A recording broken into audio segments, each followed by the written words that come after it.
보겠습니다.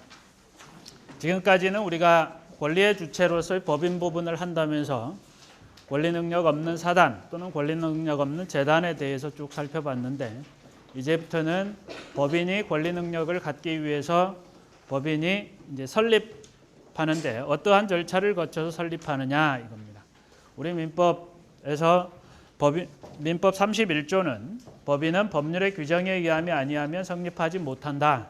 그러니까 법률의 규정에 의하지 않고 자유롭게 설립하는 게 아니라 법률의 규정에 의해서 설립할 수 있도록 규정을 해놓고 있습니다. 물론 법인에 따라서는 우리 민법에 의해서 주무관청의 허가를 받아서 그리고 설립 등기를 해서 설립하는 법원도 있지만, 그런데 어떤 법인은 그 법인을 설립할 수 있는 근거가 되는 법률을 제정하고 그 법률에 의해서 설립되는 법인도 이렇게 있습니다. 우리 민법상의 법인은 기본적으로 31조에서 준칙주의를 취하고 있다. 법률의 규정에 의하면 아니면 성립하지 못한다. 이렇게 되어 있고, 32조는 비영리 법인을 설립할 때는 뭐 해라? 주무관청의 허가를 받아야 한다. 그래서 그 비영리 사업이 무엇인지에 대해서 쭉 나열을 해놓고 있는데, 학술, 종교, 자선, 기회, 사교, 기타 영리 아닌 사업을 목적으로 하는 사단 또는 재단은 주무관청의 허가를 받아라. 그리고 이 법인이 되려면, 권리 능력 있는 이런 법인이 되려면 설립 등기를 하여야 한다. 33조에 좀 설립에 관한 내용을 좀 살펴보면, 일단 비영리 사단 법인이 되기 위해서는 우리 민법에 의해서 설립되는 비영리 사단 법인의 경우에는 일단 목적이 영리성을 띠면 안 된다. 비영리성을 띠어야 된다 이겁니다. 이제 영리법인이냐 비영리법인에 대한 구별도, 그죠? 어떤 걸 기준으로 하느냐에 따라서 좀 달라질 수 있을 겁니다. 예컨대 하는데 동창회 사람들이 모이려면 공간이 필요하잖아요. 그러니까 거기에 건물을 짓습니다. 우리 예컨대 한양대학교 총동창회는 저 앞에, 그죠? 그 학교 정문 쪽에 그 병원 입구 쪽에다가 거기 건물을 지었어요. 근데 동창회가 그거 다 쓰지 않죠. 그 안에 은행도 들어와 있고 서점도 들어와 있고 꽃가게도 들어와 있고 각종의 사무실이 들어와 있습니다. 그래서 그들에게 임대도 해줍니다. 임대차는 유상이죠. 그러니까 차임이 들어와요. 매월 차임이 들어온다. 그러면 그거 영리행위 하는 거 아니냐 이겁니다. 그래도 우리 동창회가 이렇게 법인이 되면은 비영리 법인, 사교 목적으로 하는 그러한 비영리 목적의 법인이다 이거죠. 그래서 비영리 법인이라고 합니다.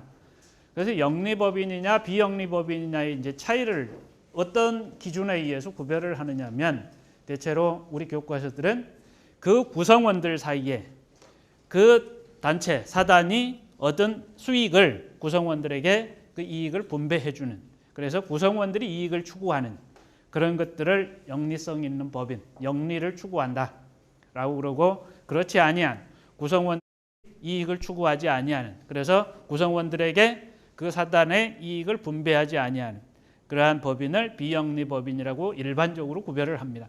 물론 학설이 이게 절대적인 건 아니라 대체로 설명하는 견해 중에 하나입니다. 그래서 그냥 어떤 비영리 법인이 아까 말씀드렸듯이 건물을 지어서 그거를 임대 사업을 한다고 해서 그게 영리법인이다 이렇게 보실 필요는 없다라는 얘기죠. 그 다음에 이제 정관을 작성해야 한다. 설립행위라는 게 기본적으로 정관을 작성하는 겁니다. 설립행위라는 거는 그러면 2인 이상, 그죠?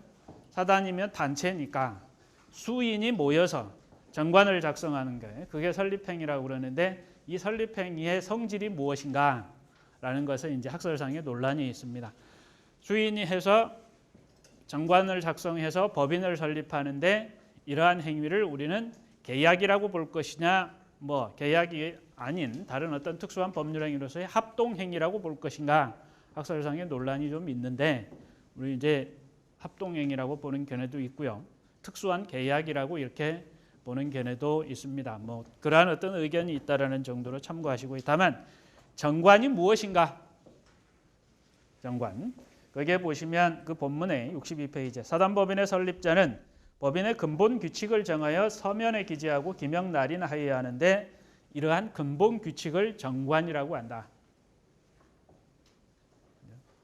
그래서 이 근본 규칙을 정함에 있어서 우리 민법은 여기에 40조에서 사단법인의 설립을 위해서 정관을 작성하는데 그 정관에는 이러이러한 사항이 반드시 기재되어야 한다라고 그래서 기재 사항에 대해서 쭉 열거를 해놓고 있습니다. 40조에서 규정하고 있는 이러한 정관에 기재되어야 할 내용, 우리는 이거를 강학상 필요적 기재 사항이라고 합니다. 이런 내용들이 반드시 기재되어야 한다. 그래서 7가지에 대해서 규정을 하고 있습니다. 그리고 정관, 이 사단법인은 정관을 가지고 있는데 이 정관은 어쨌거나 단체가 모여서 법인을 만드는 거기 때문에 우리 민법은 사적 자치를 기본으로 한다고 그랬는데 이러한 법인을 이루는 단체에게도 어떤 거를 단체 자치를 부여했습니다. 그래서 당사자들이 그러한 정관도 쉽게 변경할 수 있도록 하는데 그렇다고 해서 너무 쉽게 변경을 할 수 있도록 해놓으면 문제가 될 수 있기 때문에 그 정족수를 3분의 2로 이렇게 제한을 해놓고 있습니다. 42조에 사단법인의 정관은 총 사원 3분의 2 이상의 동의가 있는 때 하나여 변경할 수 있다. 그리고 이러한 정관의 변경은 주무관청의 허가를 얻어야 한다. 이렇게 규정을 하고 있고요. 여기서 사원이라 하면 사단의 구성원을 말하는 거예요. 우리가 회사의 직원, 회사원 이런 사원을 말하는 게 아닙니다. 그래서 그 법인의 구성원, 사단의 구성원으로서 어떤 권리를 가지는 거, 사단의 어떤 시설물을 이용할 수도 있고, 그런데 그게 회사의 영리 회사이면 뭐 이익의 분배를 청구할 수도 있고, 의결권을 행사할 수 있는 이런 어떤 사단의 구성원을 얘기하지 우리가 흔히 말하는 그런 어떤 회사원, 사원을 얘기하지는 않는다. 그런 취지고요. 그 다음에 그 아랫부분에 보시면 본문에 그러면 정관이라는 게 그 법적 성질이 무엇인가 라는 겁니다. 그러니까 정관이라는 걸 우리가 결론적으로 얘기하면 우리 판례는 자치법규라고 이렇게 얘기합니다.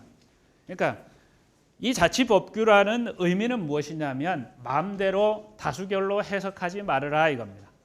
법을 해석하는 것처럼 법규를 해석하는 것처럼 해석해야지 당사자가 그 규정을 임의로 몇 명 모여서 어떤 사원총회 해가지고 거기서 다수결로 이렇게 해결할 게 아니고 법률의 법규의 해석의 방법에 따라서 해석을 해야 한다.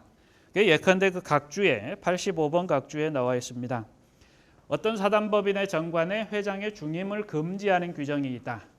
근데 어떤 회장이 직전 회장이 어떤 사정에 의해서 그 회장직을 수행할 수 없게 되어서 그 모골로 그죠? 벌이 된 때에 이제 회장이 되었던 사람이 있습니다. 이 회장에 대해서 중임 제한의 규정을 적용할 건지 말 건지 이거는 그 중임 제한 규정의 의미를 법규의 해석의 방법으로 해석해야지 사단의 구성원들이 이렇게 사원총회를 거쳐서 다수결로 해서 그렇게 자의적으로 해석할 것은 아니다. 뭐 그런 취지의 내용들입니다. 참고하시고요. 자, 63페이지로 넘어오면 뭐 제가 한 가지 빠뜨린 게 있네요. 이런 정관 작성을 요구하는 것, 서면으로 정관 작성을 요구한 거니까 이러한 정관 그 비법인 자꾸 비법인이 나오. 비영리법인의 그런 어떤 설립 행위는 어떤 행위이다. 법률 행위 여러 가지 종류 중에 요식행위라고 그럽니다. 어떤 서면을 요구하는 형식을 요구하는 것이다 이거죠. 그래서 요식행위를 말하고요. 그 옆 페이지로 가면은 주무관청에 허가가 있어야 한다. 그래서 이제 여러분들이 행정법을 공부하시면서 허가, 인가 뭐 이런 용어에 대해서 많이 공부하실 텐데 그냥 우리 민법에서 그 허가의 의미를 이렇게 받아들입니다. 그러니까 그 주무관청은 허가를 해줄 수도 있고 안 해줄 수도 있습니다. 내가 법무부에 법인 설립 허가를 신청했다고 해서 법무부가 요건에 맞는 설립행위 요건에 다 적법하게 다 이루어졌으면 반드시 허가를 해줘야 되는 게 아니고 법무부가 안 해줄 수도 있고 해줄 수도 있다. 이런 거를 자유재량 행위다. 그래서 이 허가를 해주지 않은 처분, 불허가 처분에 대해서 행정쟁송으로 삼을 수 있다 없다, 삼을 수 없다라고 이렇게 설명을 합니다. 그래서 자유재량 행위다. 뭐 그런 개념이 있고요. 그 다음에 설립 등기를 하여야 자, 법인이 된다. 비영리 법인이 된다라는 것이고 그렇다면 우리가 이제 설립이 되기 전에 그죠? 지금 법인이 되어가는 과정 중에 있는 이 단체 그거를 우리가 설립 중의 법인, 회사법에서는 설립 중에 회사라고 그럽니다. 그러니까 설립 허가를 받고 그리고 설립 등기를 해야 하는데 정관은 작성이 돼 있고 아직 설립 등기가 안 해서 법인이 되지 아니한 상태. 설립 중에 이제 법인인데 그럼 그 설립 중에 법인 이게 되기 전까지는 또 어떤 관계냐? 그러니까 여러 사람이 한 10여 명이 모여서 우리 법인을 만들자. 그러면 아까 보시는 대로 어떤 목적은 비영리성을 띠고 그리고 그들이 모여서 정관을 작성하고 그래 대표자를 뽑고 그 다음에 주무관청에 허가를 신청하고 그리고 허가가 나오면 설립 등기를 하는데 그냥 10여 명이 모여서 우리 법인 한번 만들어 볼래? 그런데 법인을 만들려면 건물도 필요하고 사람도 직원도 필요하고 그러니까 돈 좀 내자.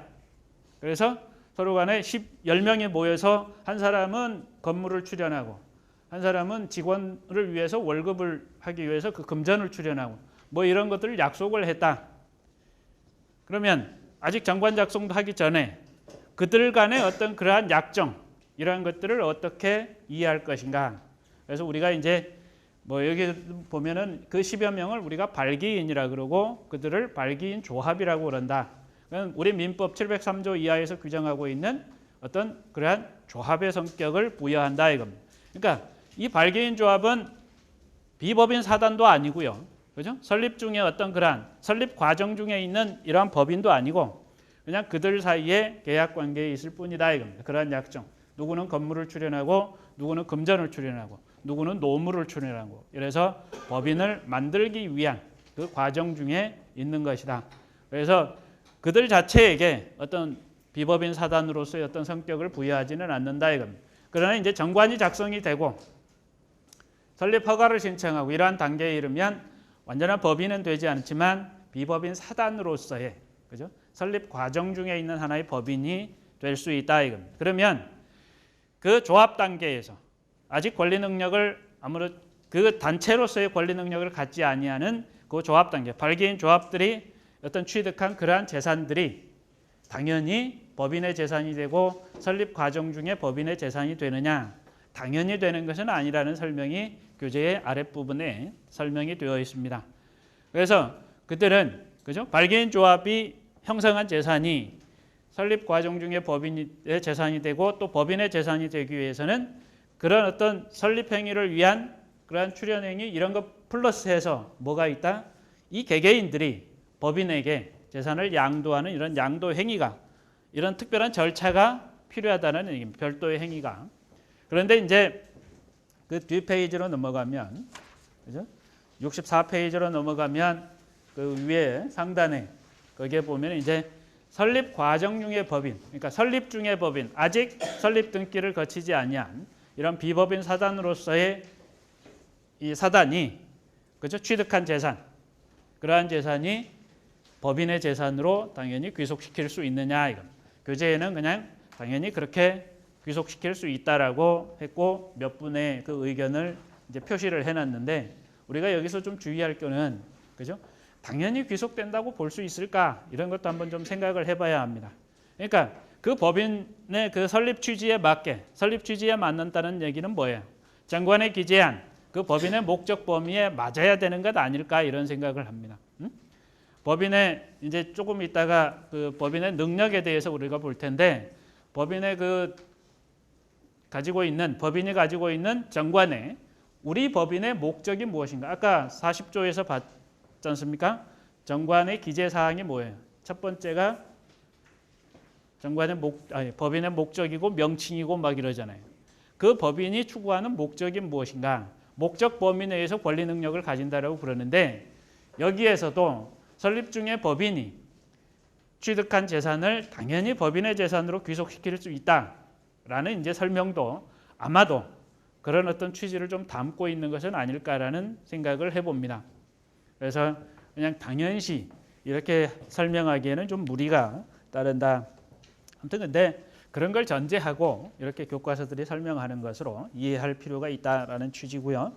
그다음에 이제 비영리 재단법인을 설립할 때는 이제 어떤 사단법인과는 어떤 특수성이 있는가 우리가 간단히 살펴보면 사단법인은 사람들의 모임입니다. 단체. 일단 중요한 것은 구성원, 사람이 있는 거죠. 자연인들이. 뭐 물론 그 또 법인을 설립하기 위해서 또 법인이 또 재산을 출연하는 경우도 있겠지만 우리가 여기서 보면은 그 구성원이 있는 게 중요한데 비영리 재단법인은 그 사원이 있는 게 아니고 법인의 구성원이 중요한 게 아니고 뭐가 중요해? 그의 일정한 목적에 바쳐진 재산이 필요합니다. 그 재산의 모임이 필요하다. 그러니까 이거를 우리가 누군가가 재단을 설립하기 위해서 재단 법인을 설립하기 위해서는 뭐가 필요하다? 재산을 내놓는 게 필요하다. 이 재산을 내놓는 행위가 뭐다? 출연 행위라고 그러고 이 출연 행위를 우리는 법률 행위라고 정의합니다. 재단 법인의 설립을 목적으로 해서 그 재산을 출연하는 행위. 그래서 일단 뭐 첫 번째 요건으로 비영리성을 띄워야겠죠. 비영리성을 띄워야 되고 그 다음에 이제 법인 설립 행위를 해야 되는데 법인 설립 행위에서 아까 사단법인에서는 정관을 작성할 게 이제 중요했는데 그걸 합동행위라고 이제 설명하는 학설이 다수설, 뭐 특수한 계약이라고 설명하는 학설도 있었는데 여기서는 그 재산 출연 행위에 더해서 정관을 작성하는 행위가 필요하다. 이 정관 작성하는 행위, 정관에 그러면 무엇을 담아야 하는가? 아까 우리 사단법인에서는 필요적 기재사항으로 7가지를 규정을 해냈는데 여기서는 한 5가지 정도를 규정을 하고 있습니다. 그래서 정관을 어떻게 작성하고, 그죠? 정관의 작성 내용은 그 무엇을 의미하고, 그 43조에 재단법인의 설립자는 일정한 재산을 출연하고 제40조 1호 내지 5호의 사항을 기재한 정관을 작성하여 기명 날인한다.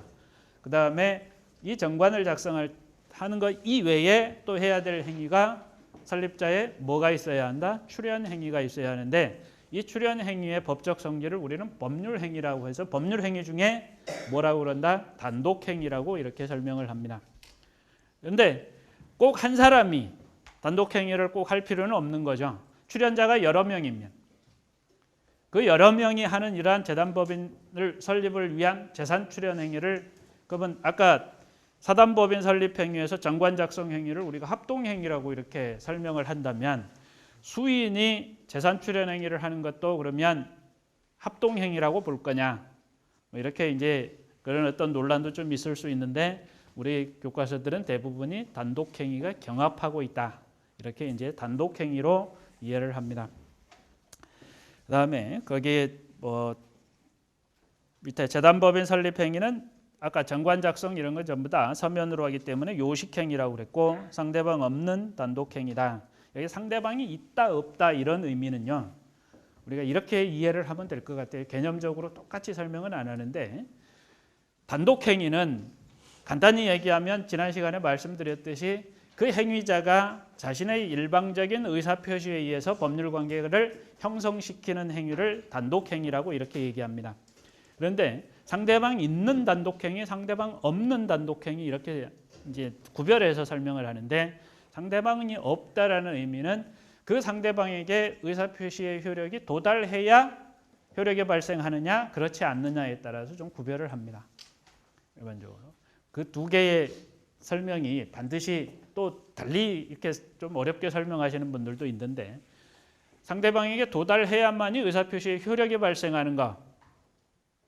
예컨대 취소 같은 거는 취소의 의사표시가 그 취소 당할 상대방에게 도달해야 합니다. 우리 민법은 법률 행위에 대해서 의사표시가 중요한데 의사표시가 언제 효력 발생하느냐 하면 상대방에게 도달한 때 효력 발생합니다. 그러니까 청약의 의사표시가 효력을 발생하려면 내가 그냥 청약의 의사표시를 표시한 때가 아니라 그 의사표시가 상대방에게 도달해야 효력이 발생합니다. 효력이 발생했냐 하지 않았냐는 굉장히 중요한 의미를 띠는데 어떤 의미를 띠냐면 이 사람이 그걸 철회할 수 있냐 없냐 그런 구별이 기준이 될 수 있습니다. 그죠? 내가 이렇게 우리 학생한테 의사표시, 청약의 의사표시를 했는데 학생에게 도달하기 전에 가서 철회하면 그죠? 할 수 있다 이거. 그런데 내가 의사표시를 했는데 상대방이 도달했어요. 그러면 어떤 문제가 생기면 구속력이 생겼다고 그럽니다. 구속력이 생겼다는 얘기는 내가 함부로 그걸 철회할 수 없는 그런 문제가 생깁니다. 그러니까 그죠? 엎질러진 물을 주워 담을 수 없다라는 얘기죠. 그래서 청약에 효력이 생기고 효력이 생겼다는 얘기는 상대방이 그 청약에 대해서 승낙을 하면 계약이 성립한다 이런 겁니다. 그런데 단독행위가 상대방이 있는 단독행위라는 얘기는 나의 의사표시가 상대방에게 도달하면 효력이 발생한다 이거죠. 그러면 취소의 의사표시를 했을 때 그 취소의 의사표시가 상대방에게 도달해야, 그래야 상대방 있는 단독행위니까. 그러면 취소의 의사표시가 상대방에게 도달하면 취소가 되는 겁니다. 취소의 효과가 생기는 거죠. 다시 취소의 효과가 생기면 처음부터 무효인 것으로 140조에 의해서, 그죠? 그렇게 가는데 이거를 그러면 주워 담을 수 있느냐 이겁니다. 취소해서 무효인 것으로 만들어 버렸는데 다시 취소 안 할래? 취소권을 행사했던 걸 다시 철회한다? 그럴 수는 없는 거죠. 그죠? 이런 어떤 그 효력이 언제 발생하느냐에 대해서 이제 그 중요한 의미를 가지는데, 상대방 없는 단독행위다라면 그렇게 이해하시면 좀 쉽게 이해가 될 수도 있을 것이다. 그래서 재단법인 설립을 위한 출연행위는 상대방 없는 단독행위라고 이렇게 설명을 합니다. 그다음에 그 밑에 이제 29번 판결은 우리가 계약법 뭐 여러분들 증여를 하셨는지 모르겠지만 이런 얘기도 안 했기 때문에 조금 어려울 수 있는데, 이제 마치 재단법인에게 내 재산을 주는 거하고 마찬가지잖아요. 증여는 계약이에요. 증여자와 수증자 사이에 청약과 승낙에 의해서 내가 증여하겠다라는 청약을 하고 상대방이 증여를 받겠다는 의사표시 두 개가 합치하면 성립하는 계약입니다. 그런데 내가 재단법인 설립을 목적으로 재산을 출연하는 게 마치 증여하고 비슷하다 이겁니다. 증여는 아닌데, 그래서 우리 민법은 거기에 인용되어 있는 것처럼 47조의 증여에 관한 규정을 준용합니다. 생전 처분이라 하면 내가 지금 살아있을 때 재단법인 설립을 목적으로 내 재산을 내놓는 겁니다. 그런데 유언으로 하는 방법도 있죠. 유언으로 하는 방법은 뭐예요? 내가 사망하면 유언의 효력이 발생해서 재단법인의 재산으로 귀속되는 것을 말하는데, 우리가 생전 처분으로 하는 것은 증여의 규정이 준용된다. 출연자 본인이 해제하겠다. 그런데 증여의 규정을 준용한다니까 우리 민법 그 증여의 해제 제한 사유에 해당하는 겁니다. 해제 제한 사유에 해당을 하면 해제를 못 하겠죠. 그런데 가만 보니까 이 사람이 착오를 한 거예요. 중요한 부분에 있어서 착오를 해서 잘 모르고 그냥 출연행위를 했다 이겁니다. 이거는 그 계약법상의 그러한 해제 사유가 아니라 우리 민법 109조에 보면 착오에 의한 법률행위를 취소할 수 있다 이렇게 되어 있어요. 착오에 의한 법률행위를 취소하면 취소의 효력이 발생해서 처음부터 무효인 것으로 되니까 출연행위의 효력 발생을 안 하는 거죠. 그래서 그 판례에서 첫 번째 단락에 사는 얘기는 취소할 수 있는 법률행위에 해당하면 착오의 요건이 충족이 돼서 취소할 수 있는 법률행위에 해당하면 취소하면 재단법인이 그 출연자에게 소유권 이전 등 뭐 부동산의 경우에는 예컨대 재산권 이전해달라고 청구할 수 없게 되는 법적 근거가 사라져버리는 그런 이제 결과가 된다라는 얘기입니다. 자, 참고해서 보시고요. 65페이지에 설립 등기가 필요하다. 자, 법인은 설립 등기를 하여야 되기 때문에. 자, 65페이지에 재단법인 설립의 출연재산의 귀속시기라는 굉장히 어려운 테마가 나옵니다. 이 테마는 우리 교재에 여기뿐만 아니라 저 뒤에 우리 물권법의 269페이지에도 내용이 들어 있습니다. 재단법인의 출연 행위에 대해서 그 출연 재산의 귀속 시기가 언제이냐. 여기서 문제점만 이해가 되든 안 되든 문제점만 설명을 해드리겠습니다. 자, 우리 민법 48조 우리 법인이 출연 재산, 그러니까 재단법인 설립을 위해 재산을 출연하면 언제부터 법인의 재산이 된다. 그러니까 권리 능력을 가져야 그 재산에 대해서 소유권을 가질 거니까 법인이 성립을 해야 소유권을 갖겠죠. 그러면 48조 1항에 따르면 생전 처분으로 재산을 내놓으면 출연을 해놓으면 그 재산의 소유권은 언제 재단법인에게 귀속이 된다. 성립한 때라면 언제겠어요? 설립 등기를 한 때죠. 그죠? 그래야 재단법인 소유가 됩니다. 그런데 이 재단법인 설립을 위해서 재산 출연 행위는 어떤 행위라고 그랬죠? 법률 행위라고 그랬잖아요. 법률 행위 186조 한번. 제 186조 부동산 물권 변동의 효력. 부동산에 관한 법률 행위로 인한 물권의 득실 변경은 등기하여야 그 효력이 생긴다. 예. 부동산에 관한 부동산의 득실, 그 소유권을 취득하거나 소유권을 상실하거나 뭐 이런 것에 대한 물권 변동이라고 그러는데, 이런 거를 물권 변동의 효력은 언제 생긴다? 등기하여야 효력이 생긴다. 부동산의 경우에는 우리가 등기부에 누구에게 소유권이 되어 있는지 공시하는데, 그죠? 등기를 함으로써 소유권이 누구는 취득하고 누구는 상실하는 효력이 생긴다라는 겁니다. 법률 행위에 의한 부동산 물권 변동은 186조에 의하면 소유권 이전 등기를 하여야, 그러니까 부동산에 관한 소유권이 출연자로부터 재단법인에게 넘어가기 위해서는 이 출연행위라는 법률 행위에 의해서 물권 변동이 이루어지려면, 소유권의 변동이 이루어지려면 누구로부터? 출연자로부터 재단법인에게 소유권 이전 등기가 되어야 합니다.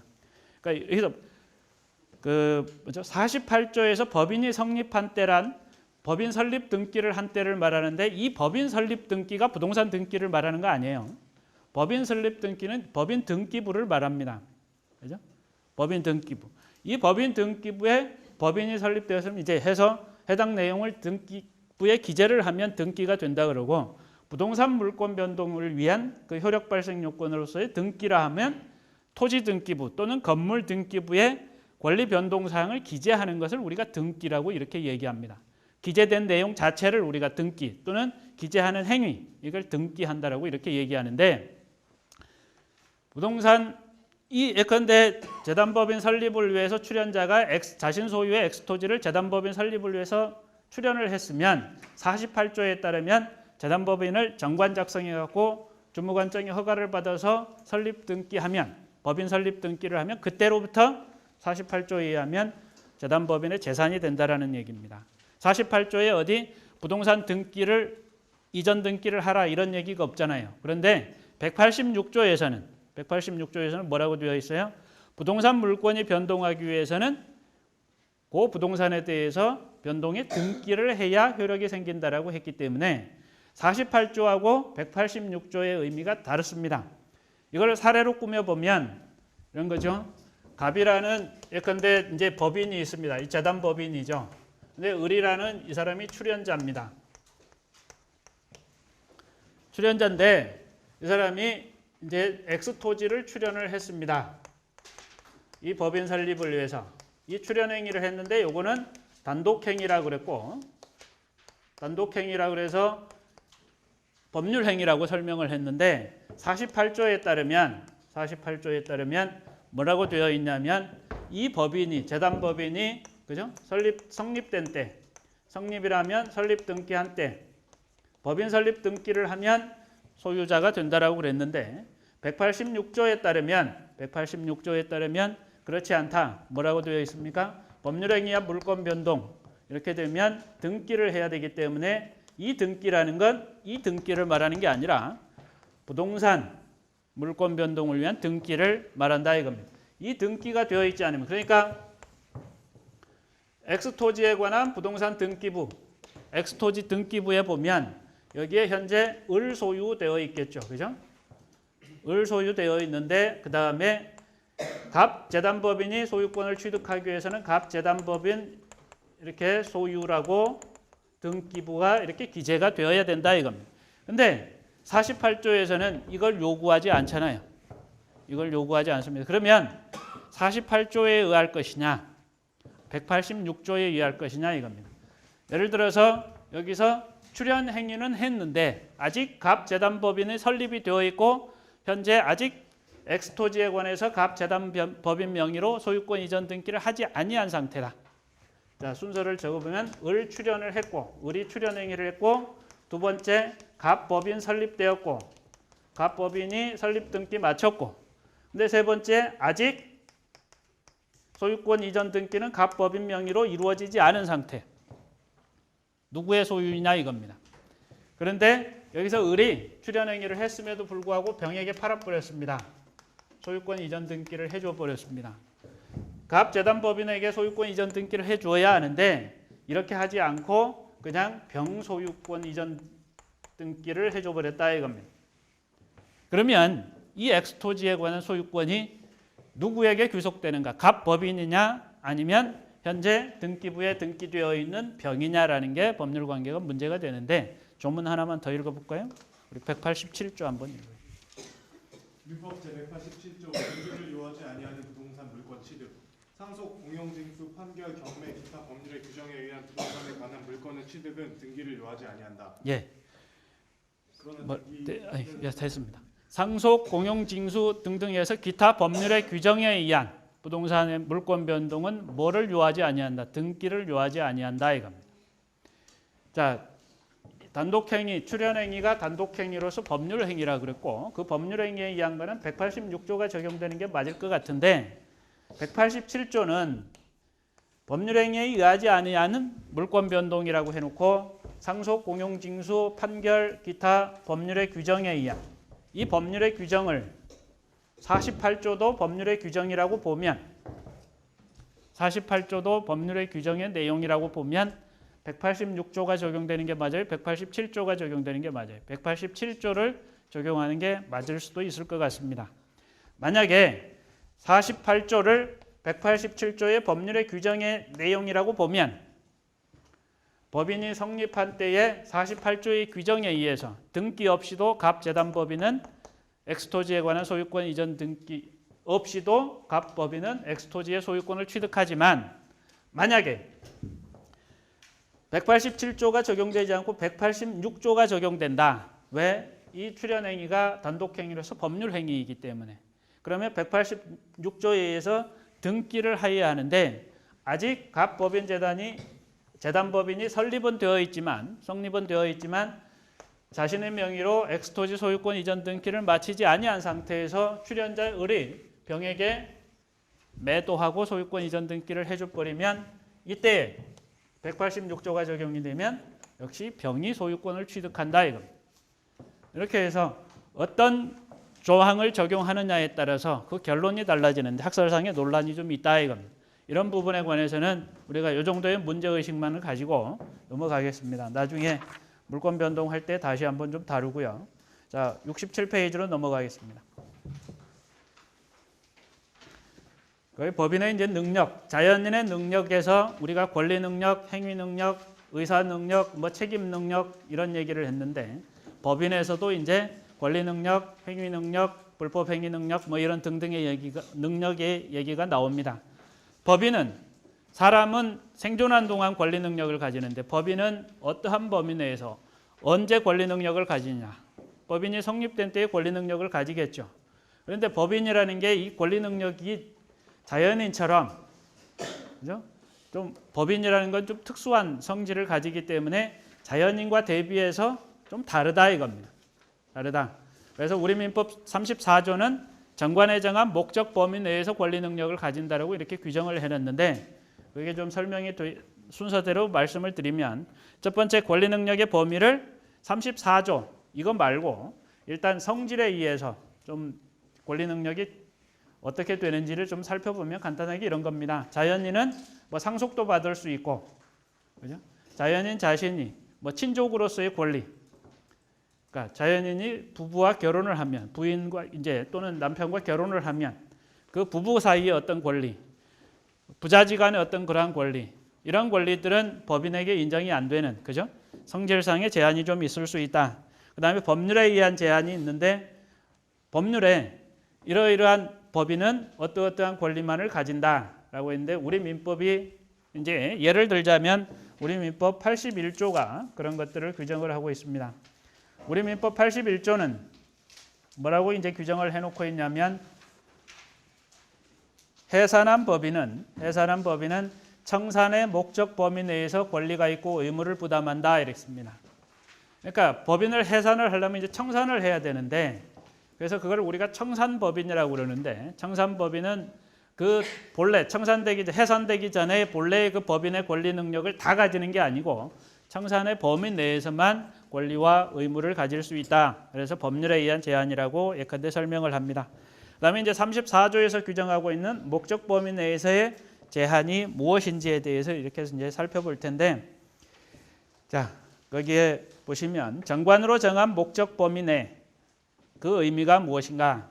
이미 말씀드렸듯이 우리가 법인의 본질론에서 법인 실제서를 취하느냐 의제서를 취하느냐에 따라서 법인의 권리 능력의 범위도 넓을 수도 있고 좀 좁을 수도 있다. 목적 범위 내에 34조의 의미를 좀 넓게 보고 하는 견해는 우리가 이제 일반적으로 실제설의 입장에서 취하면 조금 넓게 볼 수 있을 것이다 이겁니다. 근데 의제설의 입장에서 보면은 좀 좁게 해서 엄격하게 해석하는 경향이 있습니다. 그렇다고 해서 뭐 의제설을 취하는 학설이 반드시 좁게 본다 그런 취지는 아니고요. 우리가 논리적으로 보면 그렇다 이겁니다. 근데 68페이지로 넘어오면 우리가 법인의 권리 능력에 관한 이렇게 판례 법리를 소개해 놨는데요. 우리 판례는 법인의 권리 능력은 법인의 설립 근거가 된 법률과 정관상의 목적에 의해서 제한되나 그 목적 범위 내의 행위라면 34조의 목적 범위 내 행위라면 법률이나 정관에 명시된 목적 자체에 국한되는 것이 아니라 그 목적을 수행하는 데 직접 간접으로 필요한 행위를 모두 포함한다. 그래서 34조를 너무 엄격하게 해석하는 것보다는 조금 넓게 해서 해석을 하고 있습니다. 자, 그런 취지고요. 그다음에 법인의 행위 능력에 관해서 이제 보겠습니다. 법인의 행위 능력에 관해서는 민법에서 아무런 규정을 두고 있지 않습니다. 그래서 학설에 따라서는 34조가 법인의 권리 능력이라는 표제를 띠고 있지만 이거 자체가 법인의 행위 능력을 규정한 것이라고 이렇게 설명을 합니다. 그러니까 예를 들자면 어떤 법인이 비영리 법인이 그 회원들 간의 사교를 목적으로 또 회원들의 어떤 경제적 어려움을 해소하고자 누군가로부터 예컨대 이제 뭐 협동조합이 있잖아요. 그러면 협동조합에 또 상위 기구로 중앙회가 있고, 그러니까 협동조합 중앙회도 있고 단위 협동조합이 있잖아요. 그러면 이 단위 협동조합이 정관에 보면 예컨대 이런 규정이 있습니다. A라는 단위 협동조합은 목적이 뭐냐 하면 협동조합 중앙회로부터 중앙회가 이제 아무래도 돈이 좀 많을 거니까 이 중앙회로부터 돈을 빌려서 자기 회원들에게 대출을 해주는 게 주 목적인 법인이 있을 수 있다 이겁니다. 협동조합. 조합이라는 이름을 가졌지만 그것도 법인이 될 수 있다. 뭐 이런 건 우리가 명칭에 상관없이 이렇게 된다라는 것을 우리가 이제 봤는데 이런 목적을 가졌던 법인이 있다고 예를 들어보자고요. 그래서 중앙회로부터 돈을 빌려서 누구에게 자기 회원들에게 그죠? 법인 구성원, 사원들에게 대출을 해주는 걸 주 업무로 하고 있습니다. 목적으로 하고 있는데 이 협동조합, 단위 협동조합의 이 대표가 중앙회로부터 돈을 빌린 게 아니라 예컨대 중앙회 이외의 다른 단체로부터 돈을 빌려왔습니다.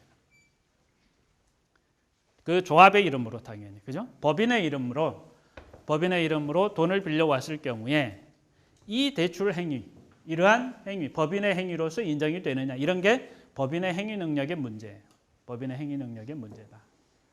그러면 만약에 왜 이런 게 문제가 되냐면 법인의 행위 능력 범위에 해당하느냐라는 게 왜 문제가 되냐면 그 제3의 기관 돈을 그 A라는 협동조합에게 대출을 해준 이 대출자는 나중에 대여금 그 채권의 변제기가 되었을 경우에 이 법인을 상대로 해서 이 A라는 협동조합이라는 이 법인을 상대로 해서 대여금의 상환을 청구할 수 있느냐 이겁니다. 이 금전소비대차 계약이 유효해야 즉 누구에게 A라는 협동조합이라는 이 법인에게 행위가 귀속이 되어야 행위의 효력이 귀속이 되어야 자기가 대여금 그렇죠? 금전소비대차 계약상의 상대방으로서 대여금 변제기가 되었을 경우에 반환을 청구할 수 있을 거 아니에요. 그런데 그 A라는 협동조합에게 행위가 귀속이 안 되면 어떤 문제가 있는 거죠? 그거는 무효가 되는 겁니다. 그래서 이 정관에서 정한 범위 내에 목적 범위 내에 해당하는지 그것에 관한 이제 문제가 될 수 있는데 거기에 만약에 이게 목적 범위 내에 해당하지 않는 행위다. 행위 능력이 없다. 그러한 범위 내에서는 그렇게 되면 누구에게 그 A라는 협동조합에게 대여금 반환 의무를 부과하는 것은 어렵겠죠. 그러면 대여금 반환 청구 기각이 될 것이고 그럼 누구에게 책임을 물어야 합니까? 그러한 행위를 한 대표자에게만 책임을 물을 수 있다 이겁니다. 이런 것들이 이제 문제가 된다 이거죠. 그래서 목적 범위 내에 그러한 행위 그것이 무엇을 의미하는지가 굉장히 중요한데 그 법인의 행위 능력 이런 것들이 이제 문제가 되고요. 그때 이 행위는 누구를 통해서 한다? 대표 기관을 통해서 하는데 거기에 대표 기관의 그 종류를 쭉 나열을 해놨습니다. 이사의 직무 대행자, 임시이사, 특별대리인, 청산인 이렇게 되어 있습니다. 자, 이러한 자들이 이사의 대표 기관이다라는 거고요. 그다음에 이제 대표권 남용의 문제인데요. 요건 잘 이해를 하셔야 됩니다. 오늘 여러분들이 사례 문제 풀어보신 문제입니다. 대표권 남용이라는 거하고 대표권을 초월해서 대표권의 범위를 유월해서 행위를 했다는 문제하고 나중에 저 뒤에 나옵니다만은 대리권의 남용이라는 거하고 대리권을 초과해서 그러니까 대리권의 범위를 넘어서 초월해서 유월해서 했다라는 그 행위하고 소위 월권을 했다라는 의미하고는 잘 구별을 하셔야 됩니다. 그 68페이지에 그 학설 및 판례 해가지고 그 밑에 뭐 위 제3장 제3절은 요거는 잘못된 거고요. 저 뒤에 어디 부분하고 같이 보시냐 하면 대리권 남용하고 같이 보시면 됩니다. 117페이지에 대리권 남용 부분이 나와 있습니다. 그런데 여기서는 여러분들이 정말 이 대표권의 남용의 개념을 잘 이해하셔야 되는데 오늘 여러분들에게 제시한 사례가 어떤 사례이냐면 제가 한번 읽어드리면 예를 들면 갑 법인의 대표자 A는 갑 법인의 정관에 정한 바에 따라 임원회의를 거쳐서 을 금융기관으로부터 갑 법인 명의로 10억 원을 대출을 받았다. 그런데 갑 법인의 정관상 금융기관으로부터 대출은 대표권의 범위에 속하는 것이었으며 다만 내부 절차로서 임원회의를 거치도록 되어 있었다. 그러니까 갑 법인의 대표자 A가 임원회의를 거쳐서 을 금융기관으로부터 대출을 받은 행위는 자기 대표권의 범위 내에서 적법하게 한 겁니다. 그러니까 이거는 대표권을 제대로 행사한 거예요. 그래서 결국은 갑 법인의 행위가 되었다고 볼 수 있습니다. 그런데 문제는 이 사람이 자기의 지위를 이용해서 자기가 그러한 결정을 할 수 있고 임원회의를 소집해서 그러한 권한이 있다는 걸 악용을 한 거죠. 이런 걸 남용이라 그럽니다. 그런 걸 해서 결국은 갑 법인의 이익을 위해서 해야 될 사람이 갑 법인의 이익은 내팽개치고 누구를 위해서? 제3자를 위해서. 제3자가 누구냐면 거기에서 자신의 친구 병의 사업 자금을 위하여 이루어진 것이었다.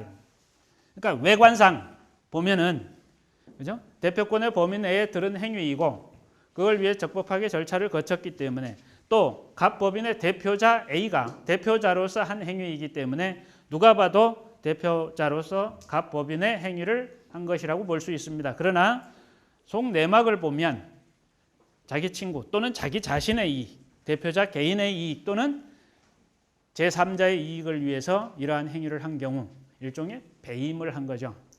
그러니까 그 법인에게는 해가 될 수도 있고 그렇지만 자기 자신 또는 제3자의 이익을 위해서 그러니까 자기 임무에 자기 그 법인이 그 단체가 자기 자신에게 부여한 어떤 신뢰에 따른 임무 부여를 배신해 가지고 그죠?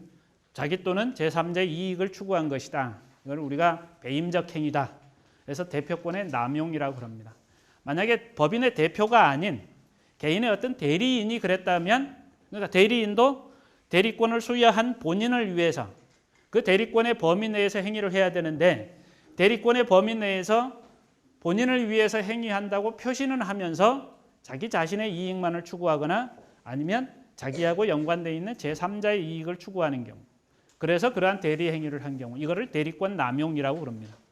그러면 이러한 대표권 남용 행위에 대해서 우리가 항상 생각해 봐야 될 거는 이 대표권 남용 행위가 있었다. 근데 을 금융기관이 그럼에도 불구하고 누구에게 갑 법인 명의로 대출을 해 주었을 때 이 대출금을 반환할 의무 즉 금전소비대차 계약의 유효성이 누구에게 갑 법인에게 인정되느냐 이겁니다.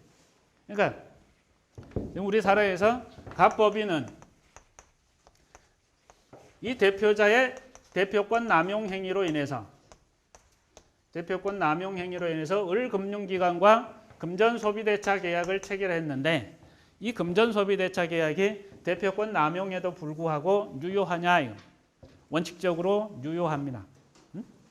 대표권 남용이 되었더라도 외관상 그 내용적으로 문제가 없으면 원칙적으로 갑 법인에게 귀속을 시킨다 이겁니다. 그런데 항상 귀속을 시키기에는 뭔가 문제가 좀 있다 이겁니다. 그러니까 뭐냐 하면 갑 법인의 행위로서 귀속을 시켜서 을 금융기관이 이 금전소비대차 계약에 그죠? 변제기가 되어서 그 돌려받을 그 권리가 생겼을 때 그죠? 그거에 대해 대여금 반환 청구를 하면 갑 법인은 반환해야 되느냐? 이때 갑 법인이 우리 법인은 당신에게 돈을 빌린 바가 없다. 그리고 당시의 대표자 A가 대표권을 남용해서 한 거기 때문에 무효다. 이렇게 하더라도 원칙적으로 을 금융기관은 갑 법인에 대해서 금전소비대차 계약성의 그 대여금 반환 청구를 할 수 있다 이거죠. 그런데 항상 을과 갑 법인 사이에 그러한 금전소비대차 계약의 유효성이 인정이 되느냐? 항상 그럴 것은 아닌 것 같다 이겁니다. 경우에 따라서는 상대방 을에게 뭐가 없을 경우에 상대방 을을 보호해 줄 필요성이 없을 수도 있다 이겁니다. 저 남용 행위를 상대방이 어떻게 했을 경우에 알았거나 알 수 있었을 경우 또는 그냥 알았을 경우 또는 중대한 과실로 몰랐을 경우 여러분들이 거기에 소개되어 있는 심리 유보서를 취한 판례라고 그래서 107조 1항 단서 107조 1항 단서가 비진의 표시인데 107조 1항 단서가 진이 아닌 의사표시는 효력이 있는데 상대방이 그 진이 아님을 알았거나 알 수 있었을 경우에는 효력이 없다. 무효이다. 이걸 유추 적용한다. 그래서 이 대표자가 자기 또는 제3자의 이익을 위해서 이러한 배임적 행위를 했음을 상대방이 알았거나 알 수 있었을 경우에는 이거를 뭘로? 이 금전소비대차 계약을 무효로 해버립니다. 그럴 수 있다 이겁니다. 무효로. 그러면 갑법인에게 대여금 반환 청구를 못하겠죠. 그러니까 몰랐는데 선의로 몰랐다. 그러니까 선의였다. 몰랐다. 그런데 이 모름에 대해서 과실이 있다. 네가 조금 주의했더라면 주의를 게을리하지 않았더라면 알 수 있었는데 주의를 게을리해서 몰랐다. 이런 사정이 인정이 돼도 그 심리유보설 107조 1항 단서 유추적용설이라고 이렇게 설명합니다. 107조 1항 단서 유추적용설이라고 그러는데 이런 입장에 따지면 을금융기관은 갑법인에게 대여금 반환을 청구할 수 없게 되는 받을 수 없게 되는 그런 문제가 생긴다. 그런데 그 밑에 이제 또 다른 견해 신의칙설을 취한 판례가 있다라고 얘기합니다. 신의칙설. 이걸 다른 말로 이제 권리남용설이다. 얘기는 뭐냐면 애가 알았더라도 또는 알았거나 알 수 있었더라도 이거 자체가 무효가 되지는 않는다 이겁니다. 그 논리의 과정, 설명의 과정을 잘 이해를 하셔야 됩니다. 무효가 되지는 않는데 이제 을이 갑법인을 상대로 해서 이 금전소비대차 계약상의 권리를 행사하면 그 권리의 행사가 뭐의 위반이다? 신의칙 위반이다. 또는 권리 남용이다 이겁니다. 신의칙 위반이고 권리의 남용이라고 인정되면 그 권리의 행사의 효과가 생긴다 안 생긴다? 안 생깁니다. 결과적으로 을은 즉 금전소비대차 계약상의 어떤 갑법인의 을에 대한 의무를 주장할 수 있다 없다? 결론적으로는 효과를 주장할 수 없다라는 얘기죠. 그런데 설명이 107조 1항 단서는 무효라고 그랬고 그 무효의 규정을 유추 적용해서 역시 을이 갑법인 대표자의 대표권 남용을 알았거나 알 수 있었을 경우에는 무효라고 그랬으니까 저 행위 자체를 무효화시키고 그래서 효력 발생을 저지하는데 만약에 이걸 신의칙 위반이다 이렇게 설명을 하게 되면 일단 이 행위의 효력 자체의 유효성에 대해서는 긍정을 하지만 그 유효한 행위의 효력에 따라서 을 금융기관이 갑법인에 대해서 자신의 권리를 행사하는 것이 뭐의 위반이다? 신의칙 위반이다라고 이렇게 설명하고 결국 신의칙 위반이면 권리 행사를 하지 못한다. 권리 행사의 효과가 생기지 못한다. 이렇게 설명을 합니다. 그런데 신의칙설에서는 조금 제한적으로 인정을 하죠. 그래서 권리 행사가 신의칙 위반이다 할 수 있을 정도면 을에게 어떠한 사정이 있어야 된다. 일단 악의여야 된다. 알았어야 된다. 그리고 또 학설 중에는 중대한 과실로 몰랐어야 된다. 라고 이렇게 설명을 합니다. 그런데 107조 1항 단서에서는 알았거나 경과실로 몰랐더라도 그러한 경우에도 무효로 취급한다. 어떤 그 학설의 내용. 여기서 여러분들이 다시 한번 말씀드리지만 대표권 남용의 개념이 무엇인지 그리고 그것이 원칙적으로는 그 행위의 효력이 대표자가 속해 있는 대표자가 대표 행위를 해서 그 법인의 행위로 귀속시키려고 하는 그런 법인에게 효과가 귀속되는지 안 되는지 예외적으로 그 법인에게 행위의 귀속을 거부하기 위해서는 부정하기 위해서는 어떠한 요건이 필요한지에 대해서 여러분들이 잘 정리를 해 놓으셔야 되는데 이 학설의 어떤 입장에 따라서 해야 되는. 근데 지금 우리 판례가 취하고 있는 입장에 대해서만 여기서는 소개를 해놨습니다. 판례가 취하고 있는 입장이. 판례가 취하고 있는 입장이 주로 107조이랑 단서를 유추 적용하는 입장인데 경우에 따라서는 신의칙서를 취한 판례도 있다. 그런데 학설은 이거보다 훨씬 더 많습니다. 훨씬 더 많다 이겁니다. 그런 어떤 부분은 나중에 우리가 보고 오늘 우리가 목표는 대표권 남용의 개념을 잘 이해하시는 게 무엇보다도 중요하다. 그 다음에 이제 법인의 불법행위 능력으로 넘어가겠습니다. 자, 요거는 뭐 무수하게 했습니다. 비법인 사단의 불법행위에 대해서 무수하게 했기 때문에 여러분들이 그 개념을 일단은 잘 떠올리셔야 됩니다. 우리 민법 35조 1항은 법인은 이사 기타 대표자가 그 직무에 관하여 타인에게 가한 손해를 배상할 책임이 있다라고 규정을 하고 있습니다. 그런데 법인 자신에게 불법행위 책임이 있더라도 누구? 그 이사 기타 대표자 그 행위를 한 그죠? 이사 기타 대표자의 책임이 면해지는 것은 아니다. 그래서 법인 자치, 법인 자신의 책임하고 그 행위를 한 이사 기타 대표자의 책임이 어떤 관계다? 부진정 연대 채무 관계다. 이렇게 이제 우리 학설들은 설명을 하는데 법인의 불법행위가 되기 위해서 어떠한 요건이 필요한가? 여기서 중요한 거는 그 우리가 이사 개인의 불법행위를 얘기하는 게 아니라 법인의 불법행위를 얘기하는 겁니다. 법인의 불법행위를 얘기하는데 하나하나 좀 보면은요. 자, 70페이지에 민법 35조는 모든 그 사법인에 대해서 적용된다라고 돼 있고 권리 능력 없는 사단에 대하여도 유추 적용된다. 이렇게 이제 설명을 합니다. 비법인 사단에 대해서는 우리가 유추 적용된다라는 거 이미 살펴봤고요. 37번 판결이 그러한 내용입니다. 그다음에 이제 성립 요건을 좀 보면 대표 기관의 행위라 해야 된다. 대표 기관은 아까 말씀드렸죠. 누가 대표 기관이 될 수 있는가? 이사 기타 대표자인데 이사, 직무대행자, 특별대리인, 임시이사, 뭐 청산법인에서의 청산인 이런 자들이 법인의 대표자라고 이렇게 얘기합니다. 여기서 왜 대표 기관인지 아닌지를 구별을 하셔야 되냐면 대표 기관의 행위는 불법행위가 되면 법인의 불법행위가 됩니다. 그런데 대표 기관이 아닌 자의 행위이면 법인은 어떤 책임을 진다?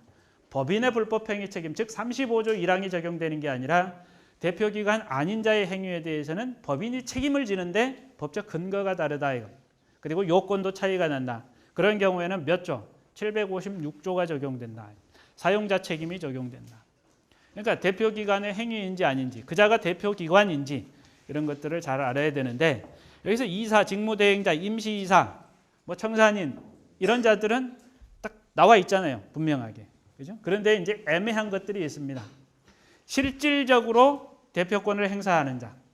명목상의 대표는 있는데 실질적으로 대표로서 행세하는 자. 이 자는 애매합니다. 이 자에게 대표기관의 행위로서 법인의 불법행위 책임을 인정할 것이냐.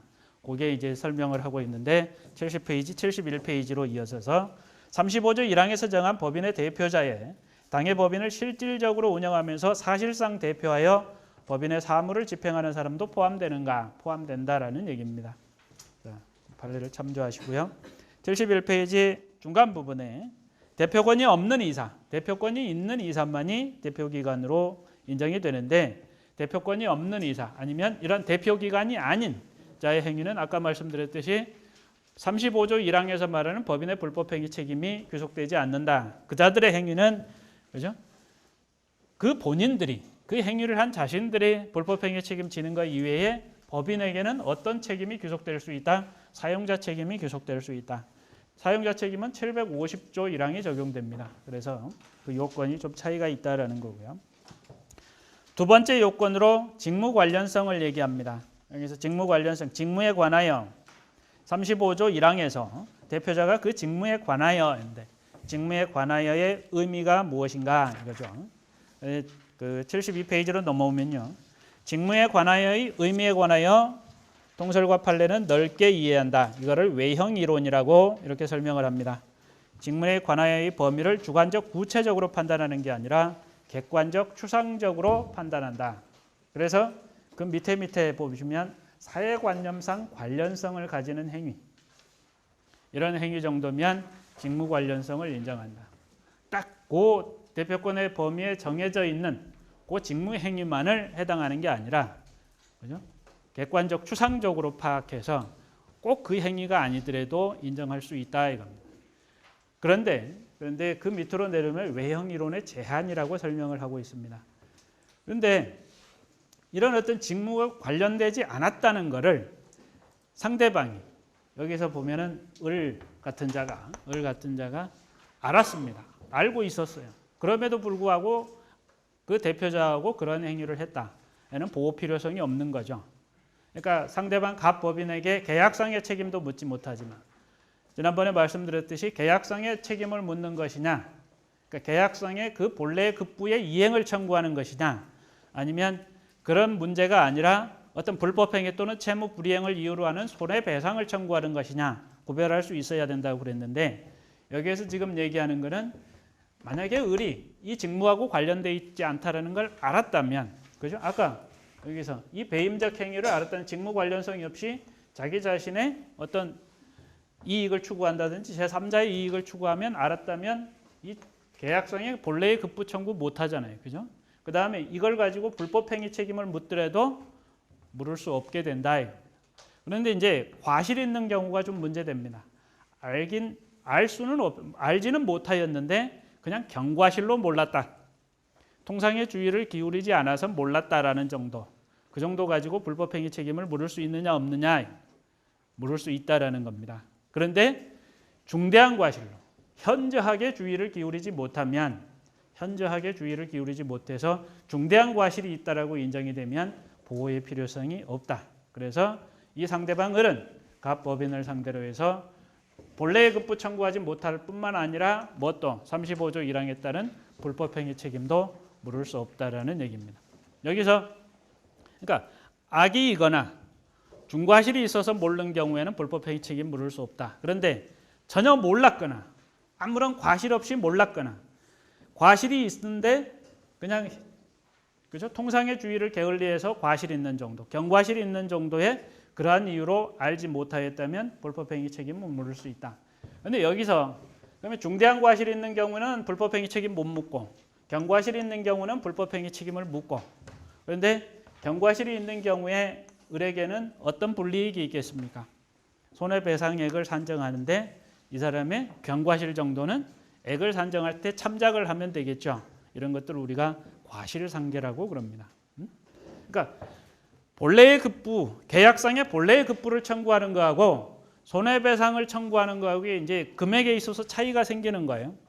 근데 차이가 생기는 여러 가지 이유가 있겠지만 그 중에 뭐예요? 본래의 급부를 청구할 때는 얘한테 뭐 어떤 과실이 있거나, 만약에 이 사례에서는 알았거나 알 수 있었으면 본래의 급부 청구 못 하는데, 다른 경우에는 애가 이제 조금 과실이 있더라도 계약상의 급부 청구할 수 있는 경우가 있거든요. 이제 꼭 법인의 불법행위나 법인의 어떤 이러한 그 대표권 남용이나 이런 게 아니라 우리가 일반적으로 경우에 따라서는, 그러면 그 과실이 있다고 해서 본래의 급부에 대해서 어떤 조금 삭감하고 줄 수 있느냐, 과실을 참작해서, 이런 과실상계는 안 되는 거예요. 근데 손해배상 책임에서는 과실상계가 인정이 된다라는 얘기죠. 그걸 우리가 과실상계라고 얘기합니다. 그 다음에 이제 그래서 그 외형 이론의 제한에 대해서 여러분들이 잘 기억을 해두셔야 돼요. 알았거나 중대한 과실로 몰랐을 경우에는 불법행위 책임도 물을 수 없다. 그러니까 계약상의 이행 청구 안 되고, 애가 악의였다면, 그죠? 애가 악의였다면 계약상의 이행 청구, 본래의 급부 청구 안 되고 또 뭐 또 안 된다. 불법행위 책임도 물을 수 없다. 라는 얘기입니다. 그 다음에 세 번째 요건으로, 또 하나의 요건으로 대표기관의 부정, 요건 조금 이따가 보고요. 불법행위에 관한 일반적인 성립 요건 73페이지에 누가, 그 대표자가, 이 갑법인의 대표자 A가 A 자신에게도 뭐가 성립을 해야 된다. 750조에 따른 일반 불법행위가 성립해야 된다. 그러니까 우리가 크게 세 가지를 봤습니다. 대표기관, A가 대표기관으로서 대표권이 있는 대표기관일 것, 이사, 임시이사, 뭐 청산인, 특별대리인, 뭐 이런 자일 것, 그죠? 뭐 직무대행자, 대표권이 있을 것. 또 만약에 A가 대표자로서 이름은 안 올려 있지만 실질적으로 대표권을 사실상 행사하는 그런 자일 것, 그죠? 거기에 이제 들어간다. 그 다음에 직무하고 관련성이 있을 것. 직무 관련성은 사회관념적으로 좀 넓게 외형 이론을 적용해서 판단해 준다. 다만 이러한 외형 이론을 적용함에 있어서 상대방이 알았거나 중대한 과실로 몰랐다면 불법행위 책임 물을 수 없다. 외형 이론 적용 안 한다. 그다음에 세 번째 요건으로 대표자 본인에게 그 행위를 한 대표자 본인에게 일반 불법행위 책임 750조에 따른 불법행위 책임이 성립한다. 그러면 불법행위자가 최소한 주체가 둘이 되는 거죠. 누가 법인도 불법행위가 되고 그 대표자 개인도 불법행위가 되고 이자들의 책임이 35조 1항 단서에 따라서 이사기타 대표자에게 법인의 불법행위 책임이 인정되더라도 그들의 책임을 면해주지는 않는다. 이 둘의 책임이 다 인정이 된다. 다 인정이 된다. 그런데 다시 이제 좌측 페이지에 다시 보면 그 법인의 대표기관의 부정한 대표 행위의 경우에 이게 조금 애매한데 이제 이런 경우가 있을 수 있죠. 이 A라는 이 대표기관이 그죠? 대표기관이 좀 전에 보신 것처럼 자기 자신의 이익을 추구했거나 그래서 남용이 되거나 아니면 경우에 따라서는 A가 강행 규정을 위반했습니다. 그러니까 무슨 얘기냐면 예컨대 갑법인이 학교법인이에요. 학교법인인데 예를 들어서 학교법인이 자기가 그 소유하고 있는 재산을 처분하거나 아니면 어디로부터 재산을 사들이거나 뭐 그러면 이 학교법인의 정관에는 이사회의 결의를 거치도록 되어 있습니다. 그리고 이 이사회의 결의를 거치도록 되어 있고 저게 법으로도 특별법으로도 이런 어떤 내부 절차인 임원회의 결의를 거쳐야만이 재산을 취득하거나 팔 수 있도록 규정이 되어 있다. 그런데 이 대표자가 저런 절차를 거치지 않았다. 저런 절차를 거치지 않았다. 그러니까 강행 규정을 위반해서 특별법이라는 강행 규정을 위반해서 한 경우도 있을 수 있고 특별법이라는 강행 규정은 없지만 정관상의 규정을 위반해서 할 수도 있고 그죠? 그래서 이런 걸 뭐예요? 대표권의 범위를 벗어나서 자기가 대표 행위를 했을 수도 있고 그 벗어난 행위 자체가 정말 강행 규정에 위반이 될 수도 있고 아니면 또 여기에서 A가 아까 우리가 본 것처럼 남용 행위를 한 것일 수도 있고 이러한 경우에 그냥 자동으로 35조 1항의 불법행위 책임으로 자동으로 갈 거냐 우리가 이제 항상 고민을 해야 되는 게 뭘 고민을 해야 되냐면 이 사람이 이 대표기관의 행위를 평가하는데 당연히 갑법인에게 계약상의 본래의 급부를 청구할 수 있도록 계약의 효과가 갑법인에게 귀속된다고 볼 거냐. 당연히 귀속이 안 되면 그 계약상의 유사의 책임을 물을 거냐. 그러니까 유사한 법리, 계약과 유사한 법리를 적용해서 계약상의 책임을 물을 수 있는 요거를 이제 표현 책임이라고 이렇게 얘기합니다. 그러니까 계약이 당연히 유효하게 체결되었기 때문에 계약상의 이행을 해라. 라는 이제 책임을 물을 수 있는데 그거는 유효하게 성립한 계약에서는 당연히 그렇게 되겠죠. 그런데 뭔가 유효성을 인정하기에는 이런 어떤 흠결들이 있습니다. A가 대표권을 초과해서 했으니까 자동적으로 갑법인의 행위라고 이렇게 인정하기에는 어려울 수도 있다 이겁니다. 그러한 경우에 이런 어떤 그죠? 표현 책임을 물을 수 있는 것 아니냐. 가장 대표적인 게 우리 126조 표현대리.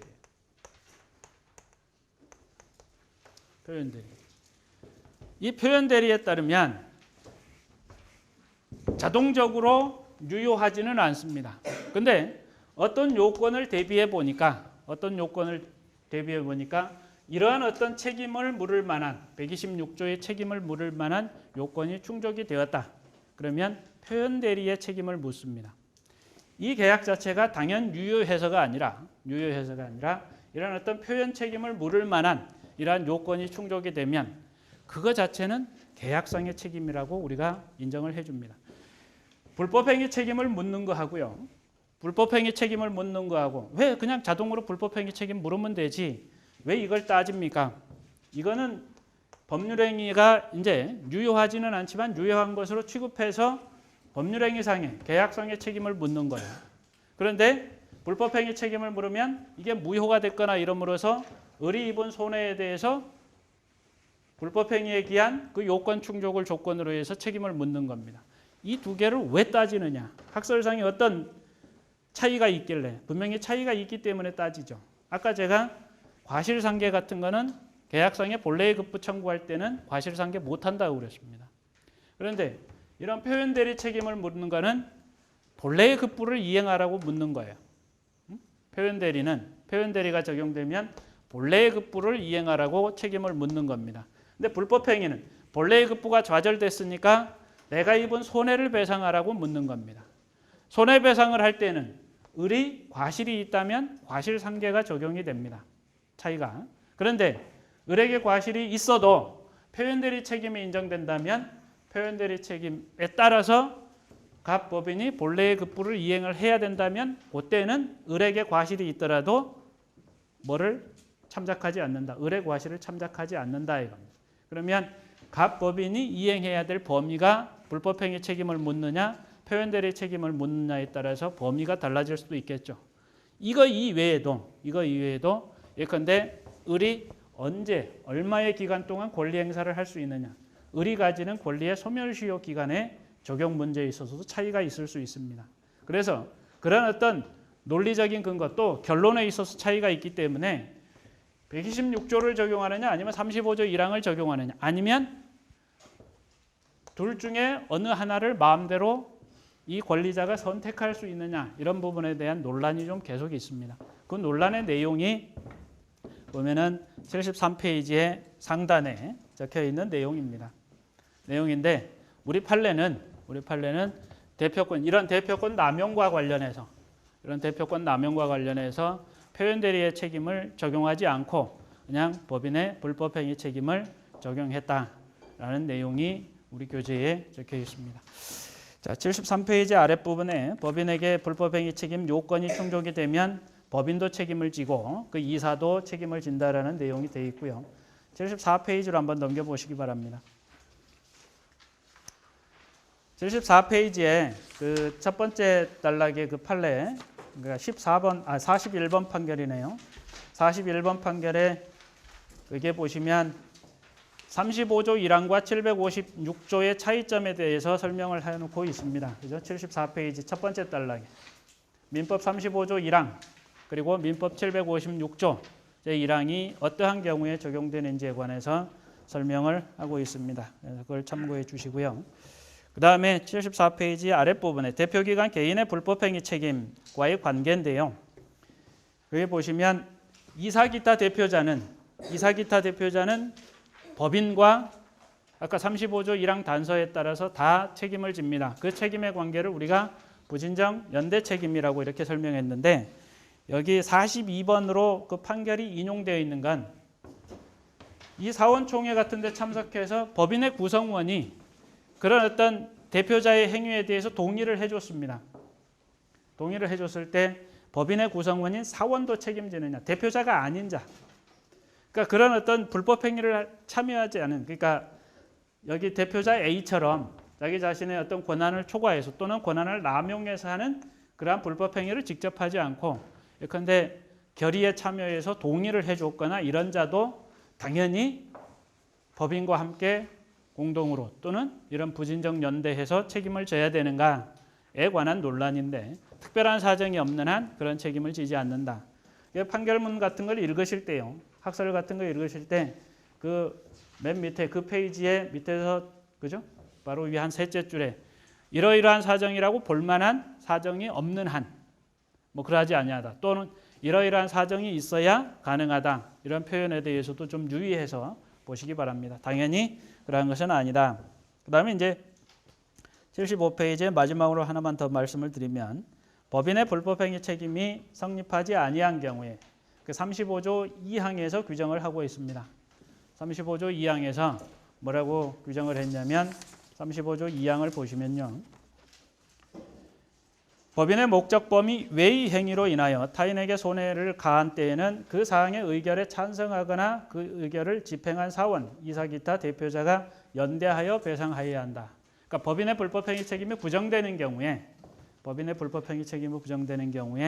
그 결의에 찬성한 이사 기타 사원 뭐 이런 자들이 연대 책임을 진다. 라고 규정을 해놓고 있습니다. 오늘 여기에서 우리가 법인의 능력에 관해서 행위 능력, 권리 능력, 불법행위 능력 또 이와 관련한 대표권의 남용에 대해서 봤는데요. 그 주제 자체가 굉장히 좀 난해하고 어떤 그 자연인 이런 자들의 행위가 아니라 그 자연인을 통해서 행위한 그 결과가 단체라는 이 법인에게 귀속되기 때문에 쉽게 잘 이해가 안 되고 우리가 개념 자체를 정립하는 데 좀 어려운 부분이 있습니다. 또 하나 아까 재단법인의 출연재산의 귀속 시기에 관해서도 물권 변동의 법리 이런 것도 같이 이해를 해야 되기 때문에 사실은 무리인 줄 알면서도 제가 설명을 드렸습니다. 자, 오늘 여기까지 하겠습니다. 수고하셨습니다.